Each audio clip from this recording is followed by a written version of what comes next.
Subject RCC. तो हमारा unit 4 तक concept of LSM. Concept of LSM में अभी तक हमने क्या देखा था कि एलएसएम मेथड में डिजाइन ऑफ स्ट्रक्चर के लिए, स्ट्रक्चर को डिजाइन करने के लिए क्या क्या बेसिस होते हैं और एजम्पशंस क्या क्या है एलएसएम मेथड के। एलएसएम मेथड में न्यूट्रल एक्सिस की लिमिटेड डेप्थ को हम कैसे फाइंड करते हैं। तो अब देखते हैं हम एलएसएम मेथड के लिए हमारे फोर्सेस को कैसे फाइंड किया जाता है। तो उसके लिए हम क्या देखते हैं, अपना stress strain diagram. LSM method के लिए स्ट्रेस स्ट्रेन डायग्राम किसी आरसीसी स्ट्रक्चर का सेक्शन का क्या हो सकता है। तो ये हमारा कोई बीम सेक्शन है जिसकी गहराई डी है, कुल गहराई।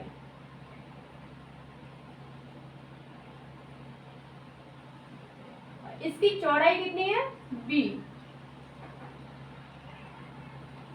इसके तरल क्षेत्र में प्रबलन पड़ा हुआ है, रेनफोर्समेंट। और प्रबलन से हमारा जो डिस्टेंस आता है वो ये जा रहा है। और प्रभावी गहराई इसकी स्मॉल डी है, यहाँ से यहाँ तक की। तो अब हम अपना स्ट्रेस डायग्राम, पहले स्ट्रेन डायग्राम देखते हैं। स्ट्रेन डायग्राम कैसा होगा इसके लिए, स्ट्रेन डायग्राम।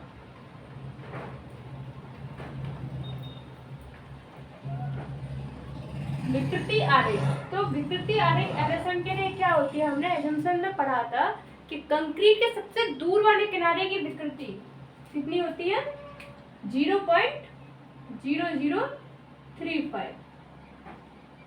और इससे नीचे क्या होती है विकृति, 0.002।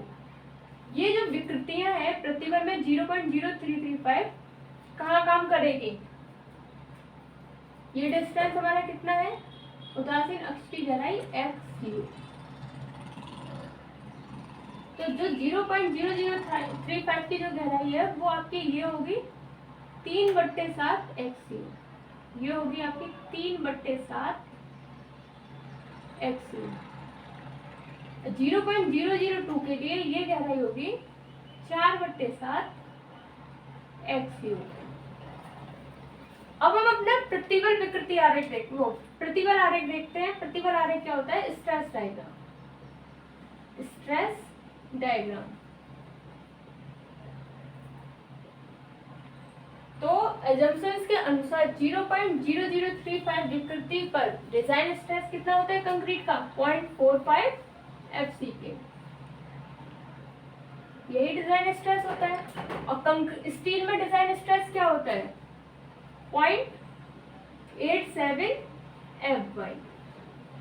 ये जो डिजाइन स्ट्रेस है ये वर्क कैसे करेगा, जो हमारा इसमें जो शेप है वो लीनियर नहीं होती है। एलएसएम मेथड में स्ट्रेस की शेप कुछ इस टाइप की होती है, जिसको आप गौर से देखें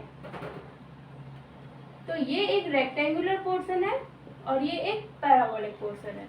तो हम पहले अपने कंप्रेसिव फोर्स को फाइंड करते हैं। कंप्रेसिव फोर्स कैसे फाउंड किया जाता है, फर्स्ट हम निकालते हैं compressive force.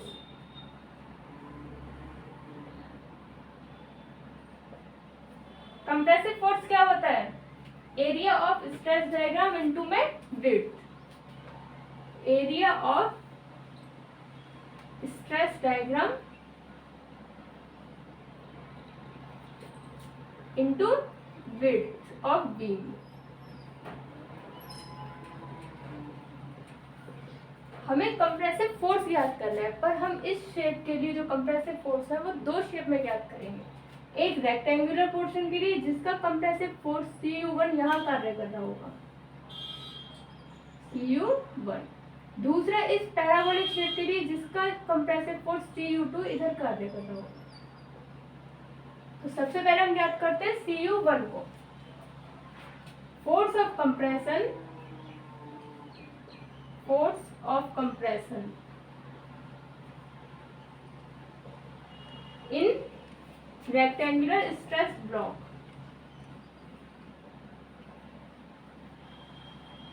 stress block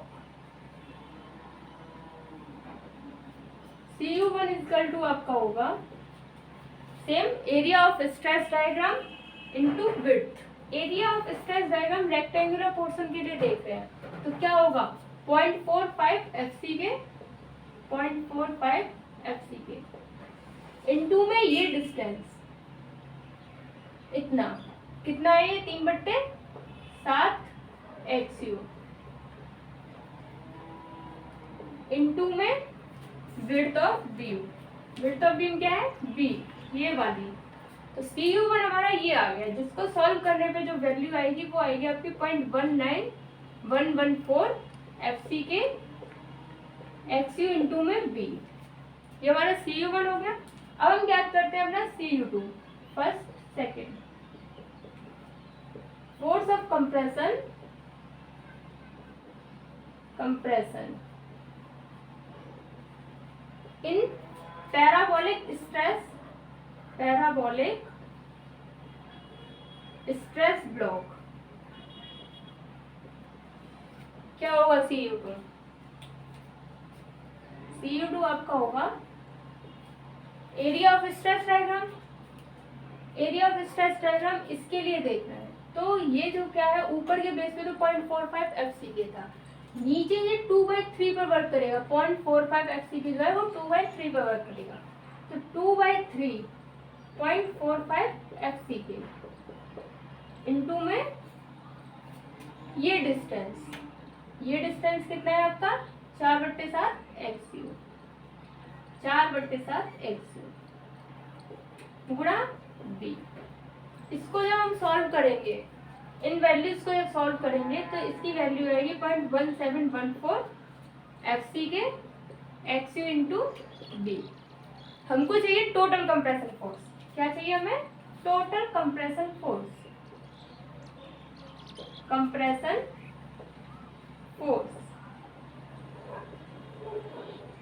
Cu equal to होगा आपका Cu1 प्लस में Cu2। इन दोनों को जोड़ देंगे तो हमारा टोटल कंप्रेशन फोर्स आ जाएगा। तो Cu इक्वल टू आपका होता है 0.36 FCK into XU into B. आपको जो कंप्रेशन फोर्स की अपने न्यूमेरिकल के लिए वैल्यू याद रखनी है वो ये वैल्यू याद रखनी है, 0.36 FCK XU इंटू बी। अब हम अपने टेंशन फोर्स देखते हैं। टेंशन फोर्स कैसे फाइंड करते हैं?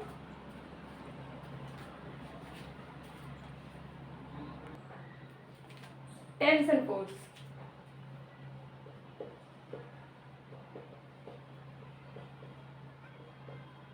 TU। टेंशन फोर्स हमारा क्या होता है? स्ट्रेस इन स्टील इनटू में एरिया ऑफ स्टील, यही होता था।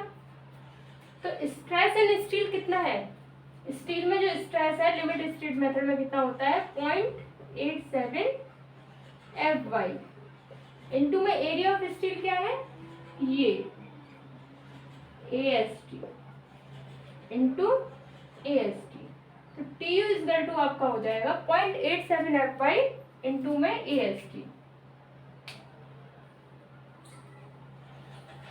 जो कि हमारे WSM के लिए क्या होता था? Sigma ST MAST। यहाँ पर कोई भी M मॉड्यूलर रेशियो की आवश्यकता नहीं होती है हमें बैलेंस करने के लिए, सब कुछ ऑलरेडी बैलेंस होता है। सिग्मा ST वगैरह के लिए भी हम क्या यूज करते हैं? डिजाइन स्ट्रेस यूज करते हैं 0.87 FY। तो ये हमारा TU आ गया। हमको चाहिए एक्चुअल न्यूट्रल एक्सिस। हमें ज्ञात करनी है actual depth of neutral axis.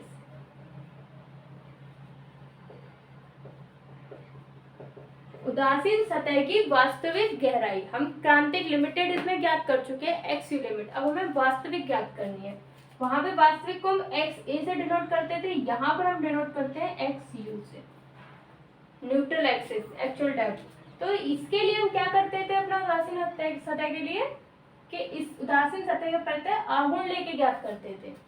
कैसे ज्ञात करते थे WSM में? इसके परितः आघूर्ण लेके, क्योंकि ये बराबर होते थे। यहाँ हम सीधे ऊपर का फोर्स बराबर नीचे का फोर्स, मतलब कि टेंशन फोर्स इक्वल टू कितना है? कंप्रेशन फोर्स के, दोनों बैलेंस है।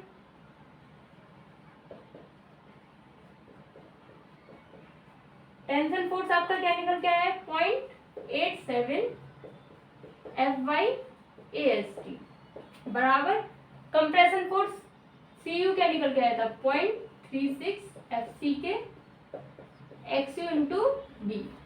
हमें चाहिए XU की, इसकी वैल्यू। तो कैसे निकालेंगे? XU बराबर 0.87 FY AST अपॉन में इसको हमने नीचे इसके नीचे पहुंचा दिया 0.36 FC के इंटू में B। यहाँ पर देखिए जो एक्स ए वहां पर निकालने में आपको बहुत लॉन्ग प्रोसेस करना पड़ता था, यहाँ बहुत इजीली निकल आई इस फॉर्मूले से। तो ये मेथड इजी ही मेथड है, सिर्फ आपको वैल्यूज थोड़ा सा डिफर लगेंगी और कुछ नहीं है, बट ये इजी और टाइम कम लगता है, टाइम कंज्यूमिंग मेथड है। तो इस तरीके से हम क्या निकाल लेंगे, actual axis, depth of actual axis. इसके बाद हम क्या करते हैं, लीवर आर्म देखते हैं अपने, liver arm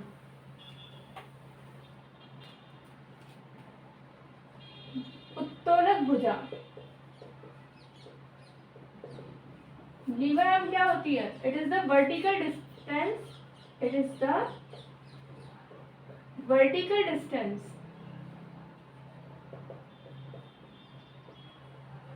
between point of application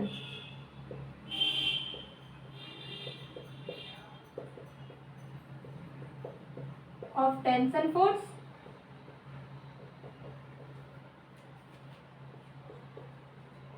or point of application of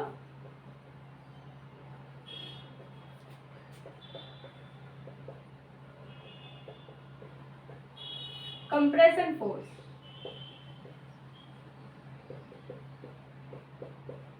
मतलब कि संपीड़न बल और तनन बलों के कार्य करने, जहाँ संपीड़न बल और तनन बल कार्य कर रहे हैं उनके बीच की लंबवत दूरी को हम क्या कहते हैं, उत्तोलक भुजा।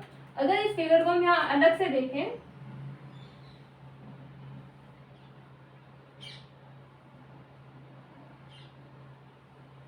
जिस तरीके का फिगर है जिसमें टेंशन फोर्स आपका कहाँ कार्य कर रहा है, point of application tension force का कहाँ है, यहाँ पर। कंप्रेशन फोर्स हमारे दो थे, Cu1 और Cu2, पर टोटल कंप्रेशन फोर्स का देखा जाए तो कहीं यहाँ पर कार्य कर रहा होगा ये Cu। तो इन दोनों के बीच की लंबवत दूरी को हम क्या कहते हैं, उत्तोलक भुजा, जिसे Z से प्रदर्शित करते हैं। ये जो डिस्टेंस है पूरा हमारा कितना है, यहाँ से यहाँ तक का D, ये हमें पता है ये D है। उत्तोलक भुजा होती है जहां हमारे फोर्स कार्य कर रहे हैं, पॉइंट ऑफ एप्लीकेशन, उनके बीच की लंबवत दूरी Z।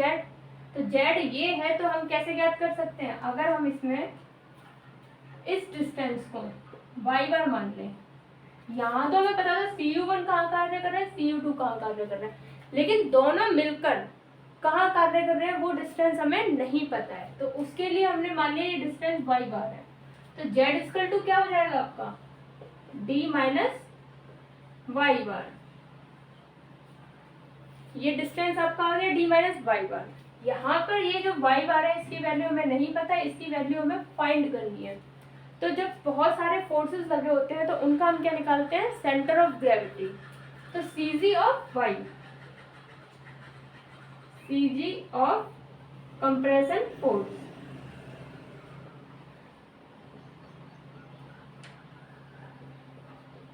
संपीड़न बलों के आप क्या निकालेंगे, सेंटर ऑफ ग्रेविटी। तो y बार का फॉर्मूला क्या होता है आपका, Cu1 प्लस में y1 प्लस में फोर्स इंटू में डिस्टेंस, फोर्स इंटू डिस्टेंस ही होता चलता है। यहाँ पर फोर्स क्या है, Cu1, दूसरा फोर्स क्या है, Cu2 इंटू में y2 अपॉन में Cu1 प्लस Cu2। हमें सिर्फ इनकी वैल्यूज को रखकर अपना y बार निकालना है। हमारे पास Cu1 और Cu2 ये दोनों हम फाइंड कर चुके हैं पहले, लेकिन y1 और y2 कैसे फाइंड करेंगे, देखते हैं। y1, अगर आप Cu1 को देखें तो ये कहाँ कार्य कर रहा है, इस डिस्टेंस के आधे पर, मतलब कि 3/7 के बीच में कार्य कर रहा है, आधे पर, यहाँ पर। तो y1 क्या हो जाएगा, 3/7 XU का आधा, 3/7 XU का आधा।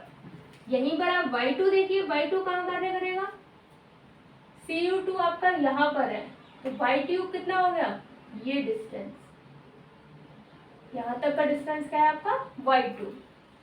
कैसे ज्ञात करेंगे? ये हमें पता है 3/7 XU है, हमें इतना चाहिए 3/7 XU तो हमें पता है, उसमें प्लस हमें कितना चाहिए? इतना। और ये 4/7 XU था, तो ये जो डिस्टेंस है ये होता है 3/8, 4/7 XU का। इस तरीके से हम अपना y2 ज्ञात कर लेंगे। अब इन सभी की वैल्यू हम अपने y बार में रखेंगे। CU1 क्या था आपका? 0.19114 FC के XU इंटू B। इंटू में आप y1 की वैल्यू रखेंगे। y1 की वैल्यू आपकी क्या है? 3/7 XU इंटू उसका आधा। अब प्लस में आप रखेंगे CU2 की वैल्यू। CU2 की वैल्यू क्या है? 0.1714 FC के इंटू में XU इंटू B। इंटू में डिस्टेंस रखेंगे आप y2। y2 डिस्टेंस क्या है हमारा? ये 3/7 XU इंटू में प्लस 3/8 इंटू में 4/7 XU अपॉन में CU1 प्लस CU2 क्या थे? Total compression force. तो टोटल कंप्रेशन फोर्स जुड़ के कितना आया था? 0.36 FC के इंटू में XU इंटू B। यहाँ पर हम इसको कॉमन लेके और इसको कॉमन लेके इसे कट कर देंगे।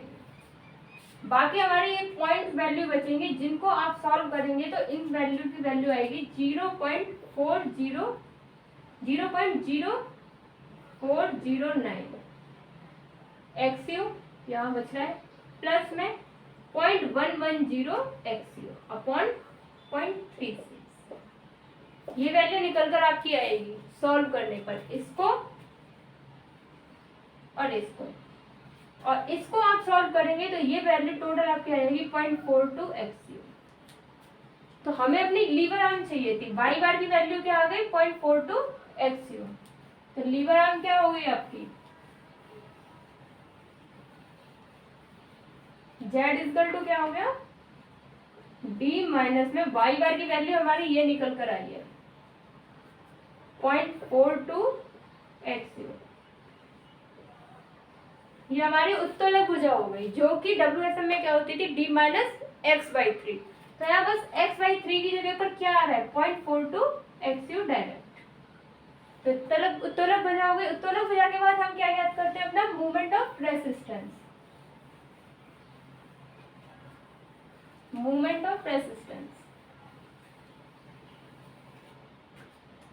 ऑफ रेसिस्टेंस क्या होता है? प्रतिरोधी आघूर्ण।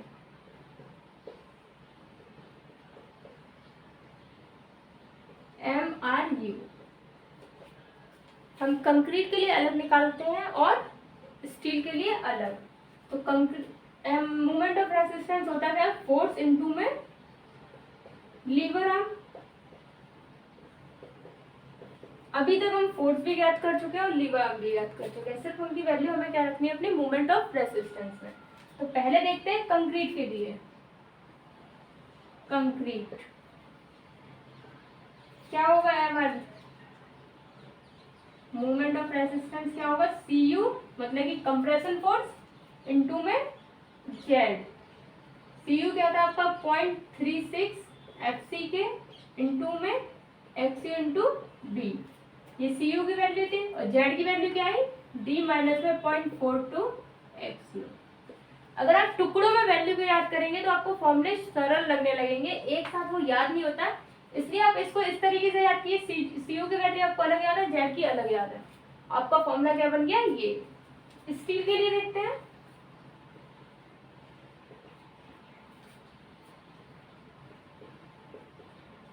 क्या होगा? टेंशन फोर्स इनटू में लीवर आर्म। तो टेंशन फोर्स हमारा TU क्या निकला था? 0.87 F/AST इनटू में लीवर आर्म क्या है? D minus 0.42 XU। तो ये हमारा स्टील और कंक्रीट के लिए मोमेंट ऑफ रेसिस्टेंस आ गए कि इस तरीके से हम ज्ञात करते हैं। मोमेंट ऑफ रेसिस्टेंस को निकालने से पहले हमें क्या करना होता है? कंपैरिजन। यहाँ ये बीम सिंपली सपोर्टेड बीम है, सिंगली रेनफोर्स्ड बीम।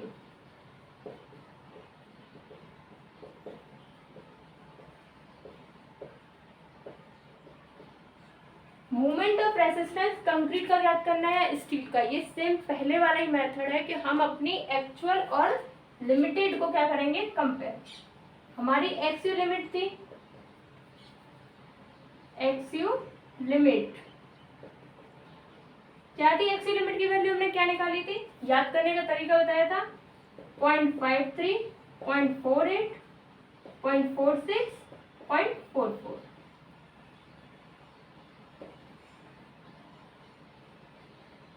डी किस पर डिपेंड करती है, हमारी ग्रेड ऑफ स्टील पर। Fe 250, 415, 500 और 550। और एक्स से हमने कैसे याद की थी अभी, एक्सयू टेंशन फोर्स और कंप्रेशन फोर्स को बराबर करके। एक्सयू जो थी वो 0.87 FY/AST अपॉन में 0.36 FC के इंटू बी। जब आप यहाँ से एक्सयू लिमिट की वैल्यू अपने ग्रेड के अकॉर्डिंग याद कर लेंगे और एक्सयू की वैल्यू याद कर लेंगे, तो आप क्या करते हैं, कंपैरिजन। किसके लिए, कि हमारी बीम ओवर है, अंडर है या बैलेंस। कैसे चेक करते हैं, बीम कितनी तरीके से होती है, 3 तरीके से। अंडर ओवर रेनफोर्स, हम पहले ही लेक्चर में इसको जान चुके थे डीपली। ओवर रेनफोर्स बीम क्या होती है, अंडर रेनफोर्स बीम क्या होती है और बैलेंस क्या होती है।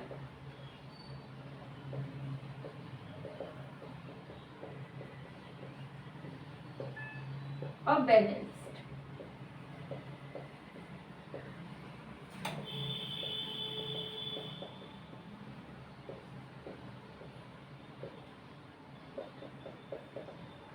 ओवर मतलब अति प्रबलित, जिसमें प्रबलन अधिक ढाला हुआ है आवश्यकता से।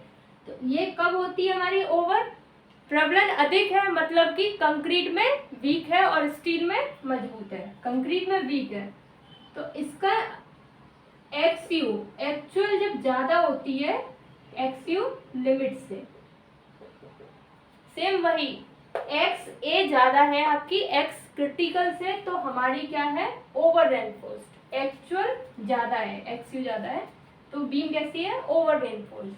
और जब उसमें रेनफोर्समेंट ज्यादा मतलब कंक्रीट में वीक है, तो मोमेंट ऑफ रेसिस्टेंस किसका निकालेंगे, कंक्रीट का। किसके लिए, ओवर के लिए, ओवर रेनफोर्स्ड के लिए।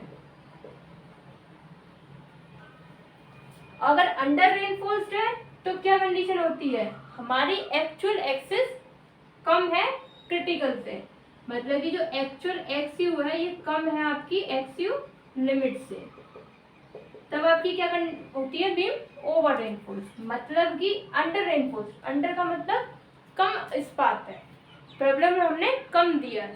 जब स्टील कम है तो बीम किसमें कमजोर है, स्टील में, और स्टील में कमजोर है तो इसलिए हम स्टील का मूवमेंट ऑफ रेसिस्टेंस याद करेंगे।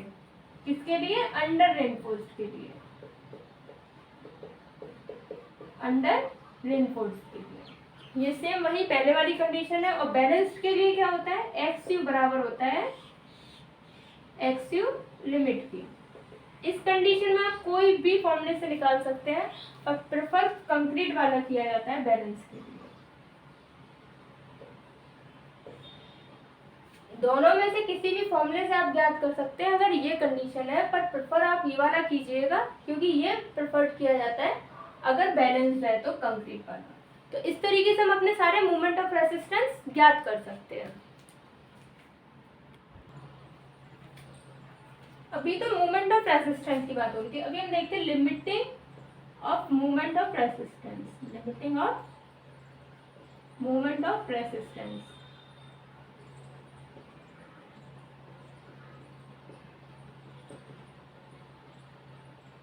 अगर हम अपने बैलेंस सेक्शन को लेके चले और बैलेंस सेक्शन की मूवमेंट ऑफ रेसिस्टेंस की बात करें तो बताया था भी कि कंक्रीट के वाला ही हम फॉर्मूला प्रेफर करते हैं।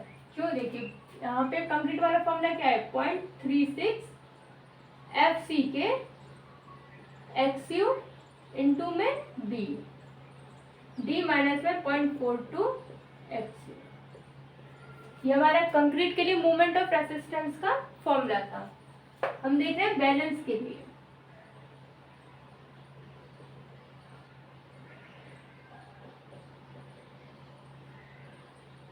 ये लिमिटिंग का मतलब होता है एक थ्योरेटिकल वैल्यू आ जाती है कि हमारी बैलेंस है तो इतनी होनी चाहिए। जिस तरीके से हम m equal to Q B D square निकालते थे अपना WSM मेथड में।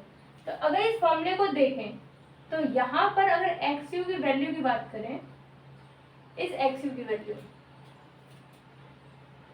वही 0.53, 0.48, 0.46, तो हम लेके चलते हैं एफ ई 250 के लिए। देख लेते हैं पहले एफ ई 250 के लिए। किसके लिए देख रहे हैं? एफ ई 250 के लिए। क्या होगा? 0.36 एफ सी के इंटू में एक्स यू की जगह हम क्या रख सकते हैं? 0.53 डी। हम इस वैल्यू को रख सकते हैं डायरेक्ट 0.53 डी इंटू में क्या है? बी। यहाँ डी माइनस 0.42 इंटू में इस एक्स की जगह पे हम क्या रख लेंगे? 0.53 डी। जब इस फॉर्मूले को सॉल्व करेंगे 0.42 इंटू 0.53 0.78 हो जाएगा। 1 में से 1 डी में से माइनस 0.78 डी करेंगे, जो आएगा उसका इसमें कैलकुलेशन करेंगे। तो आपकी जो वैल्यू आएगी वो क्या आएगी? 0.148। किस किस की? इसको, इसको और यहाँ से जो वैल्यू निकल के आएगी उसको सॉल्व करने पर 0.148 हमारी न्यूमेरिकल वैल्यू है। बाकी हमारा क्या बचा? एफ सी के इंटू में ये बी और एक डी ये और एक डी यहाँ का, मतलब ये B D square.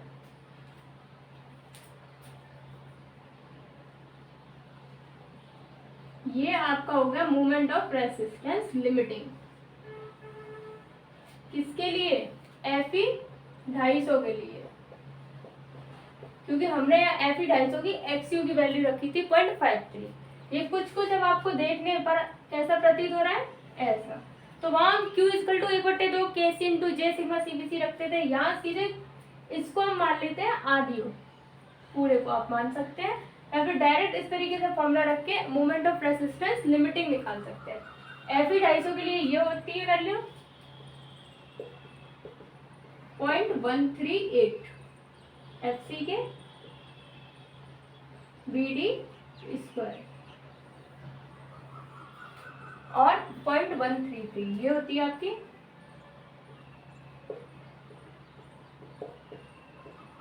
F C K B D square. F E 250 के लिए, एफ ई 415 के लिए और एफ ई 500 के लिए। जिस तरीके से एक्स यू की वैल्यू है, अगर आप 415 के लिए 0.48 डी यहाँ रखेंगे तो वैल्यू चेंज हो जाएगी, तब ये वैल्यू 0.138 आएगी। अगर आप 0.46 500 के लिए रखते हैं तो ये वैल्यू ये आएगी। तो मोमेंट ऑफ रेसिस्टेंस यहाँ आपको फाइंड करने की जरूरत नहीं है, क्यू की वैल्यू आप डायरेक्ट इस वैल्यू को रख सकते हैं। ये भी आप कैसे याद कर सकते हैं? 0.148, 0.138 और 0.133। याद करने का तरीका बहुत सिंपल है, बस आप एक रो में इस तरीके से याद कर लीजिए। 3 बार करेंगे आपको ये लर्न हो जाएगी वैल्यू, और फिर आपको ये फॉर्मूले इजी लगने लगेंगे।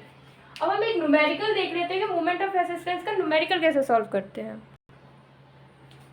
तो हम एक न्यूमेरिकल देख लेते हैं मोमेंट ऑफ रेसिस्टेंस निकालने में। कुछ स्टूडेंट्स की कंप्लेंट थी कि वो न्यूमेरिकल को सॉल्व नहीं कर पाते हैं स्टेप्स को देखकर, तो हम न्यूमेरिकल देख लेते हैं एक न्यूमेरिकल को कि कैसे सॉल्व करते हैं, जिससे आपको थोड़ा हेल्प हो जाएगी न्यूमेरिकल को सॉल्व करने में। तो हम एक क्वेश्चन लेते हैं, calculate the moment of resistance of a beam section having cross section 400 mm into 600 mm।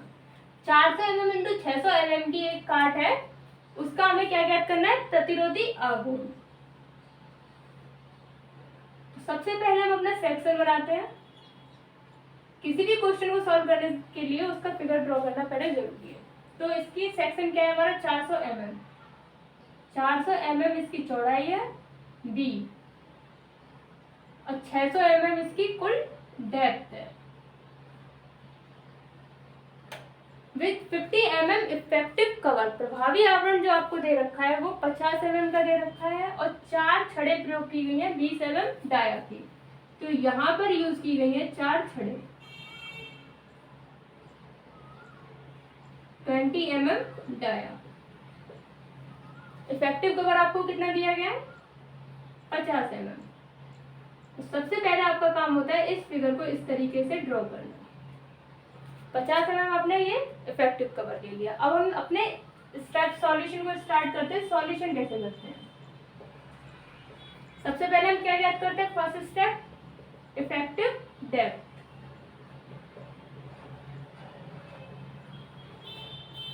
प्रभावी गहराई, प्रभावी गहराई कैसे याद करेंगे? कुल में से डी में से माइनस कर देंगे इफेक्टिव कवर को। अब देखिए यहाँ पर आपको क्लियर कवर नहीं दिया है कि आप ये करें कि क्लियर कवर 30 में से आधा डाया और बार घटाएं। क्वेश्चन ने डायरेक्ट आपको प्रभावी कवर दिया गया है तो आपको सिर्फ 50 घटाना है। अगर यहाँ क्लियर कवर दिया होता, क्लियर कवर दिया होता तो आप 30 प्लस में डाया और 20 का आधा करते ये सब, लेकिन यहाँ पे प्रभावी दिया गया है। तो क्या आ गई effective depth? D equal to 600 minus में 50 बराबर 550 mm। ये हमारी इफेक्टिव डेप्थ निकल आई। हमें छड़ों के नंबर दिए और डाया दिए, तो आप यहीं पर डायरेक्ट पहले ही एरिया ऑफ स्टील याद कर दीजिए। एरिया ऑफ स्टील AST क्या होगा? AST इक्वल टू क्या होता है?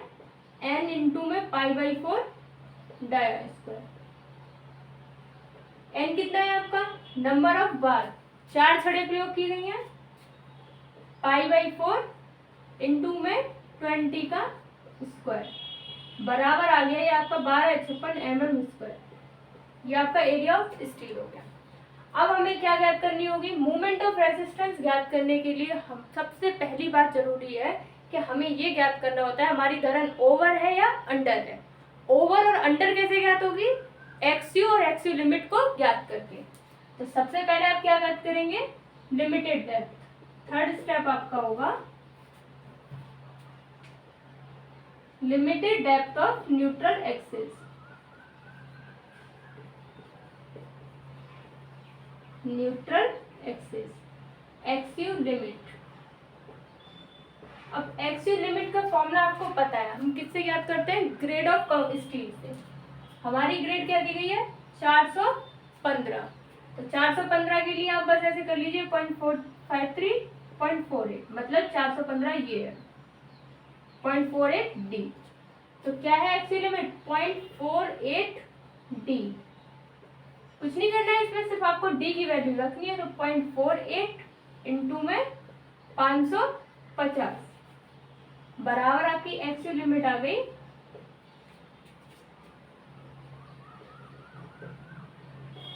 बराबर आपकी आ गई 157.5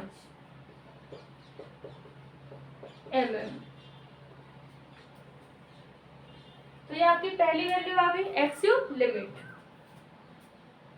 सॉरी, इसको कैलकुलेट करके ये वैल्यू आएगी आपकी 264 mm। 264 mm। अब इसके बाद हम क्या याद करेंगे? Actual axis.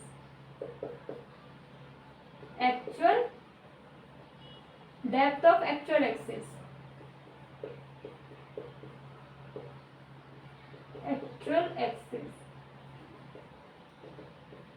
कैसे याद करते हैं एक्सयू को?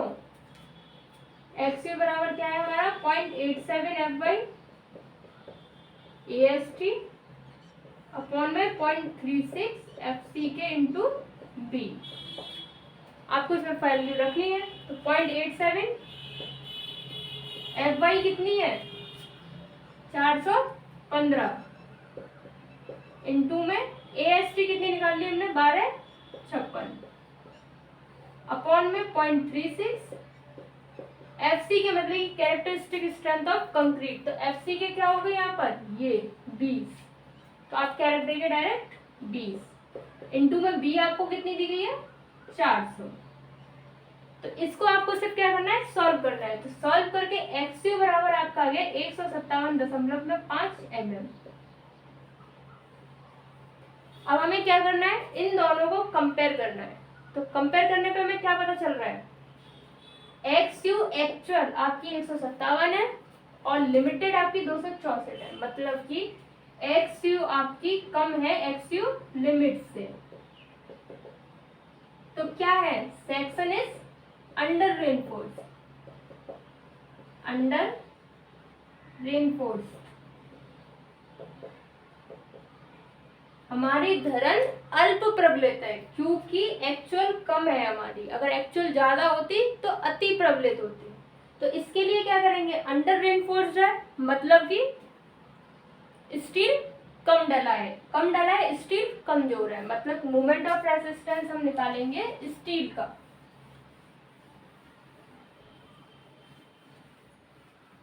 मोमेंट ऑफ रेजिस्टेंस किसका निकालेंगे हम, स्टील का, ऑफ स्टील। क्या होता है MRU, TU इंटू जेड बराबर 0.87 FY/AST, और जेड की वैल्यू कितना है, D माइनस में 0.42 XU। सॉल्व कर दीजिए इसे आप, 0.87 FY आपका यही रहेगा 415 इंटू में AST 1256, और D आपकी वैल्यू कितनी आई थी 550 माइनस में 0.42 इंटू में XU, XU आप कौन सी रखेंगे, ये वाली एक्चुअल वाली XU हम लोग रखते हैं 157.5, और इसको आपको क्या करना है, सॉल्व करना है। मूवमेंट ऑफ रेजिस्टेंस बराबर 219.5 किलो न्यूटन इंटू मीटर, ये आपका आ गया मूवमेंट ऑफ रेजिस्टेंस। तो क्वेश्चन सॉल्व करने में कुछ नहीं है, अगर आपको स्टेप्स पता है तो आप सभी क्वेश्चंस को सॉल्व कर सकते हैं, बस वैल्यू पुट करना आना चाहिए, कौन सी वैल्यू क्या है। तो ये हम अपने स्टेप्स में बता ही देते हैं। न्यूमेरिकल RCC का सॉल्व करना कोई बहुत बड़ी बात नहीं है, ठीक है। तो इस तरीके से हम नॉर्मली मूवमेंट ऑफ रेजिस्टेंस और प्रॉब्लम्स को सॉल्व कर सकते हैं लिमिटिंग स्टेट में।